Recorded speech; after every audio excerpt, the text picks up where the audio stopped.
Salam sejahtera Malaysia, terima kasih kerana menonton video-video dalam channel ini.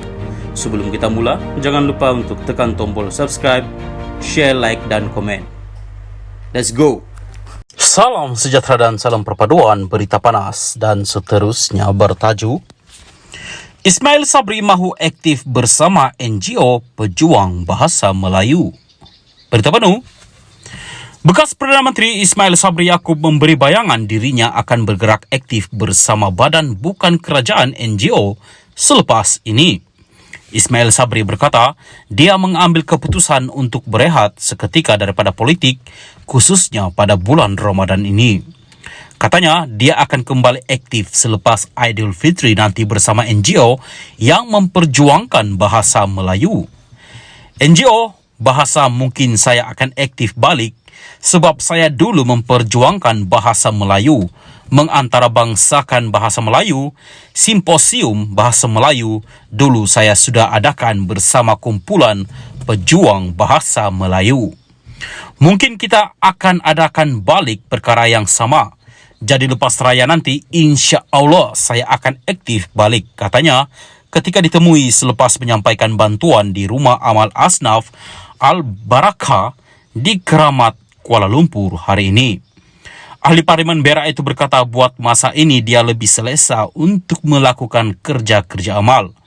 Untuk rekod, Ismail Sabri merupakan Perdana Menteri ke-9 dan juga poster boy BN bagi pilihan raya umum ke-14 PRU 15 lalu. Bagaimanapun, selepas BN tewas dalam PRU 15 lalu, Ismail Sabri dilihat tidak begitu aktif dalam politik.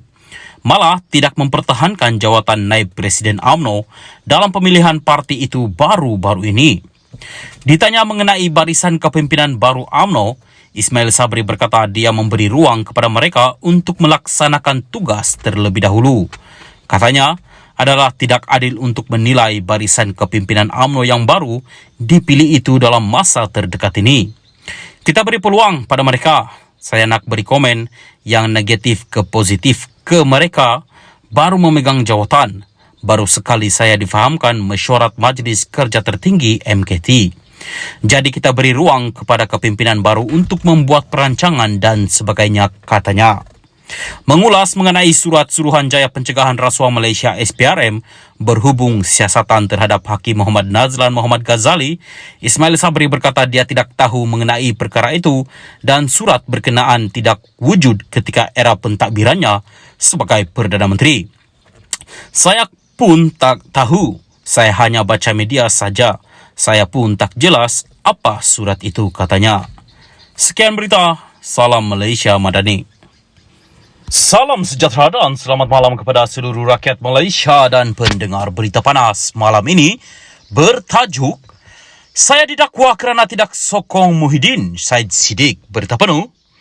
Bekas Ketua Pemuda Bersatu Syed Siddiq Syed Abdul Rahman mendakwa dirinya telah didakwa kerana enggan menyokong Presiden Parti dan Perdana Menteri ketika itu Muhyiddin Yassin.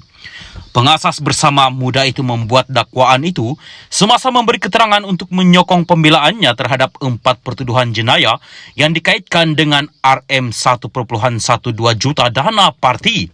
Semasa prosiding di Mahkamah Tinggi Kuala Lumpur hari ini, Ahli Parlimen Muar itu memberi keterangan bahawa dia tidak mempunyai apa-apa untuk disembunyikan kerana siasatan pihak berkuasa pada awalnya adalah berhubung laporannya berhubung dakwaan kehilangan dana dari peti besi di rumahnya di Petaling Jaya pada Mac 2020. Semasa diperiksa semula oleh Peguam Bela Utama Gobind Singh Dio, bekas Menteri Belia dan Sukan itu mendakwa bahawa pada akhir bulan pada tahun itu, SPRM mengumumkan bahawa dia akan disiasat sambil menambah bahawa dia tidak mempunyai apa-apa untuk disembunyikan.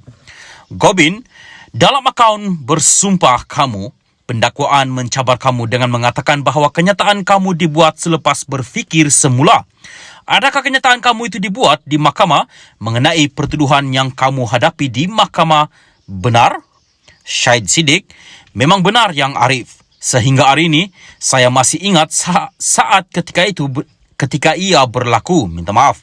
apa yang dibincangkan, di mana dan apa yang berlaku selepas itu, kerana apa yang berlaku adalah jelas salah dan saya tidak mahu musuh politik saya melalui perkara sama. Gobin, apabila kamu mengatakan apa yang berlaku jelas salah, apa yang kamu maksudkan? Syahid Siddiq, permintaan untuk menyokong Muhyiddin walaupun saya tiada masalah pribadi dengannya. Namun, jika perkara itu menyokong kepimpinan Muhyiddin akan menghentikan pendakwaan terhadap saya, ia salah yang arif. Pegawai penyiasat I.O. sendiri menyiasat dan menyerbu rumah saya. Dia bersama saya setiap hari ketika dibawa untuk proses siasatan dengan SPRM. Untuk I.O. itu memberitahu SPRM adalah alat politik apabila tukar kerajaan dan saya adalah mangsa pendakwaan politik. Itu tidak betul dan berharap ia diperbetulkan. Saya tidak mahu musuh politik berhadapan perkara sama. Jika ada, saya harap perkara ini akan diperbetulkan. Gobin, apa yang dirujuk sebagai salah ialah tuntutan yang menyokong Muhyiddin Yassin. Jika tidak, pertuduhan akan dikenakan terhadap kamu. Itu yang awak cakap. Setakat yang kamu bimbangkan, itu salah. Syahid Siddiq, betul, itu salah.